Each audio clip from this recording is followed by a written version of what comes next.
Assalamualaikum warahmatullahi wabarakatuh. Yang saya hormati Ibu Yani selaku dosen mata pembimbing kuliah Biokimia Tanaman yang berbahagia. Terima kasih atas kesempatan yang diberikan. Kami dari kelompok 15 yang beranggotakan Fani Fadila Rahmania dengan NIM akhir 178 dan saya sendiri Livda Kurniandari dengan NIM akhir 179. Pada kesempatan kali ini, kami akan menyampaikan materi presentasi yang berjudul RNA. Pengertian RNA. RNA merupakan polimer panjang tidak bercabang yang terdiri dari nukleotida yang bersambung dengan ikatan 3-5 fosfodiester. Unit-unit gula dalam RNA berupa ribosa, bukan deoksiribosa. Ribosa mengandung sebuah gugus 2 hidroksil yang tidak terdapat deoksiribosa.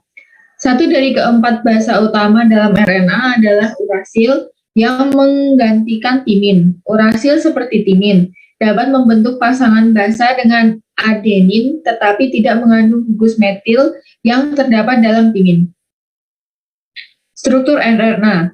RNA tidak dapat membentuk heliks ganda tipe B DNA karena interferensi steril oleh gugus 2 hidroksil pada unit-unit ribosanya. Akan tetapi RNA dapat membentuk modifikasi heliks ganda dan pasangan-pasangan basanya menjauh, membuat sudut sekitar 20 derajat lebih besar dari garis tegak lurus dengan sumbu heliks. Suatu struktur yang mirip dengan aDNA. RNA menyusun 5-10% dari berat kering sel. Pada dasarnya terdapat dua kelompok utama RNA yang menyusun makhluk hidup, yaitu RNA genetik dan RNA non-genetik. Kelompok utama penyusun RNA, yang pertama yaitu RNA genetik. RNA yang memiliki fungsi sama seperti DNA, yakni merupakan molekul genetik yang secara keseluruhan bertanggung jawab dalam membawa segala materi genetis, seperti yang dimiliki oleh DNA. Dengan kata lain, RNA ini berfungsi sebagai DNA. RNA genetik ini hanya dimiliki oleh makhluk hidup tertentu yang tidak memiliki DNA, seperti pada berbagai jenis virus. RNA non-genetik. RNA yang tidak berperan sebagai DNA. RNA non-genetik dimiliki oleh makhluk hidup yang materi genetiknya diatur oleh DNA. Pada makhluk hidup, kelompok ini di dalam selnya terdapat DNA dan RNA.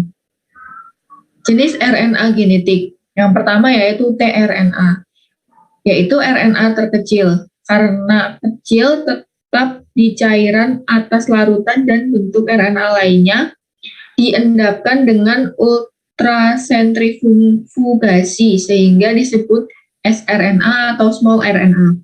Tiap asam amino memiliki setidaknya satu tRNA khusus yang membantu mengangkut tRNA ke situs sintesis protein dan memposisikannya benar dalam urutan asam amino. Antikodon berperan penting dalam sintesis protein. Yang kedua yaitu mRNA, asam nukleat yang berbentuk pita tunggal dan merupakan RNA terbesar atau terpanjang yang bertindak sebagai pola cetakan pembentuk polipeptida. Fungsi utama RNA adalah membawa kode-kode genetik dari DNA ke ribosom. mRNA juga berfungsi sebagai cetakan dalam sintesis protein. Yang ketiga yaitu rRNA dengan jumlah terbanyak dan penyusun ribosom. RNA ini berupa pita tunggal, tidak bercabang dan fleksibel. Lebih dari 80% RNA merupakan rRNA. Fungsi rRNA sampai sekarang masih belum banyak diketahui, tetapi diduga memiliki peranan penting dalam proses sintesis protein. Komponen penyusun DNA dan RNA memiliki banyak kemiripan, namun karena fungsinya berbeda, keduanya juga memiliki perbedaan. Seperti pada letak, DNA terletak pada inti sel, RNA terletak pada inti sel, sitoplasma, dan ribosom. Bentuk DNA yaitu pita spiral ganda, bentuk RNA yaitu pita tunggal pendek. Komponen gula DNA yaitu deoksiribosa. Komponen gula RNA yaitu ribosa. Basa nitrogen DNA, basa purin yaitu adenin dan guanin, basa pirimidin yaitu timin dan sitosin. Basa purin RNA yaitu adenin dan guanin, dan basa pirimidin RNA yaitu sitosin dan urasil. Fungsi DNA yaitu untuk mengendalikan faktor keturunan dan sintesis protein, sedangkan fungsi RNA yaitu sintesis protein. Kadar DNA yaitu jumlahnya tetap, tidak dipengaruhi oleh kecepatan sintesis protein. Kadar RNA yaitu berubah-ubah menurut kecepatan sintesis protein. Replikasi RNA. Replikasi RNA hanya berlangsung dalam perbanyakan genom virus, sedangkan pembentukan RNA yang bukan genom virus dilakukan melalui proses transkripsi. Replikasi RNA mempunyai persamaan dan perbedaan dengan replikasi DNA. Perbedaan ini ialah pada replikasi RNA berutas ganda digunakan pola konservatif, sedangkan pada DNA dilakukan dengan menggunakan pola semi-konservatif. Persamaannya adalah baik pada DNA maupun RNA memerlukan adanya utas cetakan dan sintesis rantai nukleotida baru tumbuh dengan arah 5-3. Replikasi RNA dikatalis oleh enzim replikase atau polimerase RNA yang bergantung pada RNA sebagai model. Informasi tentang struktur dan fungsi replikasi ini masih sangat terbatas.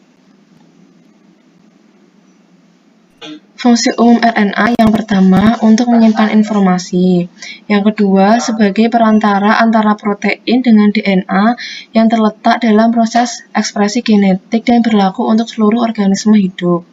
Yang ketiga berperan dalam proses sintesis protein di dalam sel. Kemudian yang keempat, RNA berperan dalam membawa informasi genetik pada beberapa kelompok virus.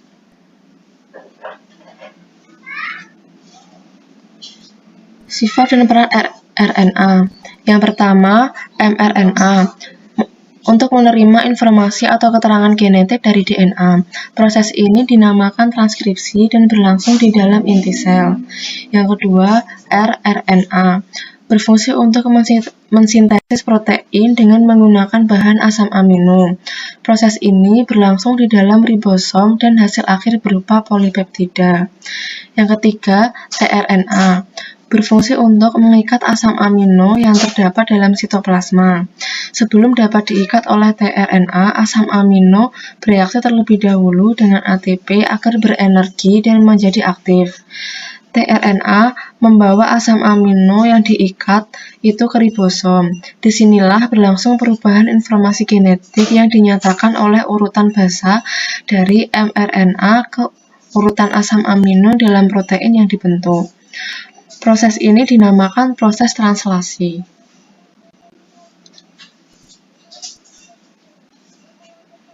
Kemudian, prekursor RNA, yaitu untai tunggal RNA belum matang yang diolah dalam inti sel untuk membentuk RNA caraka matang atau mRNA. Kemudian, RNA nuklear kecil, yaitu untuk mengarahkan proses splicing pre-mRNA untuk membentuk mRNA. Kemudian RNA mikro, yaitu molekul RNA untai tunggal yang tersusun atas 21 hingga 23 nukleotida yang dapat mengatur transkripsi gen dan translasi gen. Demikian materi yang bisa kami sampaikan pada kesempatan hari ini. Saya mohon maaf apabila ada kesalahan kata maupun tindakan yang kurang berkenan. Dengan ini presentasi hari ini saya tutup. Terima kasih atas perhatian Ibu. Wassalamualaikum warahmatullahi wabarakatuh.